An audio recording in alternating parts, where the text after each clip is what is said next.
Hey, I'm Diana and this is Story Artist, a show that will not only help you tell stories that will change the world, but also create a lifestyle around those stories that is sustainable, creative, and fulfilling. Let's be artists who impact society by both their work and their lifestyle. Ready to start the adventure of your lifetime? Hello and welcome to episode number 4 of the Story Artist Show, and today we're going to talk about 5 simple but effective ways to plan your novel. And those 5 ways I borrowed from 5 quite famous novelists and authors. So let's start with number 1, which is find the purpose of every scene. So this is what Dan Brown does. He looks for the purpose of every scene he writes, and he writes down this purpose. So, and it's only one purpose he chooses. So what he basically does is say, okay, this scene has the purpose of revealing some kind of secret or getting my protagonist from A to B or whatever. So he writes down the purpose of every scene. So when he starts writing the first draft, he looks at the purpose and knows, all right, this is the purpose of my scene. This is what needs to be in there. But on the other hand, whatever all the other things I need to choose, I just want to have fun with it. So he makes sure that he keeps the purpose, but he still has fun with the writing and the creating of the rest of the scene.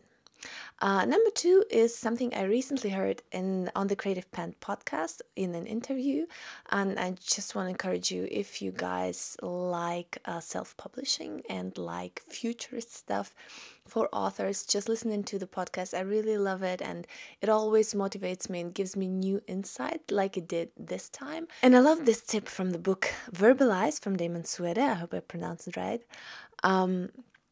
When he says, whenever you create characters, don't try to give them a psychology or make them real people, but try to first find an active verb that describes them really well. So in every situation, who they are is described by what they do. For example, he takes in the interview the example of Severus Snape from Harry Potter, and he says, yeah, Snape, you don't try to describe him with adjectives like he's mean, he's evil, or don't try to say that, I don't know, he's a teacher or he's a professor or whatever, but try to describe him with a verb. And what he says that Snape, all he does is vex.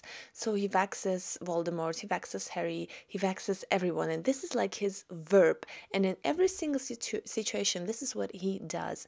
And try to do this with your characters. So whenever you create a new character, give him an active verb. And with this active verb, you can describe the character really well and make sure that in every scene he is, that this is his main characteristic. It's actually like what you do when you're a director. You try to give your actors directions with active verbs, but this is one that sticks to your character, and I really like that. And if you have trouble coming up with an active verb for those characters, Damon actually created a new book. I hope it's out already. I'm not so sure. Its name is Activate, and he really just collected those active verbs you can use. And I really love this tip, and I will really enjoy reading this book. And I'm gonna definitely adapt this technique to my characters. Let's look at the next technique, which is from James Patterson, quite a famous author. And what he does is actually write a mini version of his book before he starts writing the first draft. And what he means by that is that he really writes out every scene as a summary, and he writes out like a summary of this whole book to see if it works. And I think this technique is not for everybody. So some people are pantsers, they're not outliners, but I actually love that.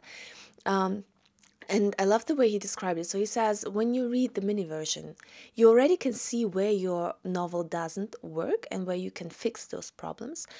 And you you spare yourself a lot of work, a lot of deleting and rewriting when you do this first on the one hand. On the other hand, when you have a short summary of every scene and every chapter, it's really easy to go in and write the first draft. So you look at this chapter and you see, okay, this is what has to happen, and then you start writing.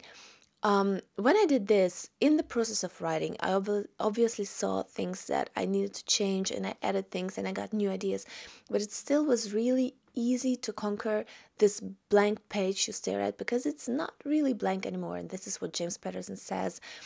In order to conquer writer's block, you have to conquer the blank page by doing this, for example.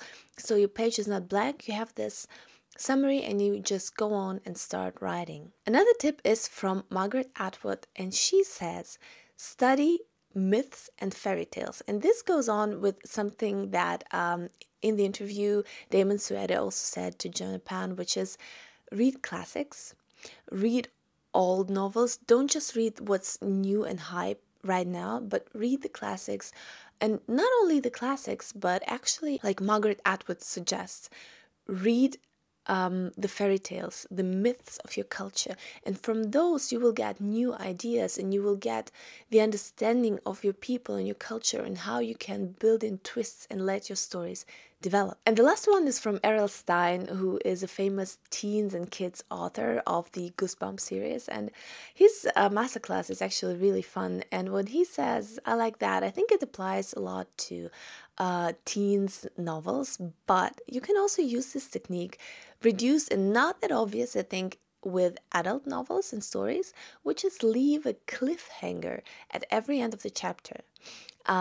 And I think this is something that prompts your reader to read on. So when they finish a chapter, they cannot put the book down, and they have to go on with that. I think with adult novels, you have to be really more subtle about that. So don't leave like an obvious cliffhanger just to have a cliffhanger that doesn't really fit into the story or into the chapter. Or when you read on, you feel a bit cheated, it wasn't really a cliffhanger, or the solution to the cliffhanger is really like, it wasn't that bad like they described it at the end of the chapter.